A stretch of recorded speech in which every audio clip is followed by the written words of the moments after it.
और हम क़यामत के दिन इंसाफ की तराजू खड़ी करेंगे तो किसी शख्स की जरा भी हक तलफी न की जाएगी, और अगर राई के दाने के बराबर भी किसी का अमल होगा तो हम उसको ला मौजूद करेंगे, और हम हिसाब करने को काफी हैं।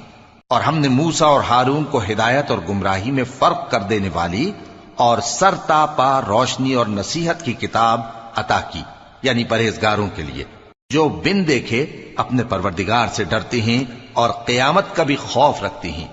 और ये मुबारक नसीहत है जिसे हमने नाजिल फरमाया है, तो क्या तुम इससे इनकार करते हो? और हमने इब्राहीम को पहले ही से हिदायत दी थी, और हम उनके हाल से वाकिफ थे। जब उन्होंने अपने बाप और अपनी बिरादरी वालों से कहा कि ये कैसी मूर्ति हैं जिनकी परस्तिश पर तुम लोग जमे हुए हो, वो कहने लगे कि हमने अपने बाप दादा को इनकी परस्तिश करते देखा है। इब्राहीम ने कहा कि तुम भी गुमराह हो और तुम्हारे बाप दादा भी खुली गुमराही में पड़े रहे।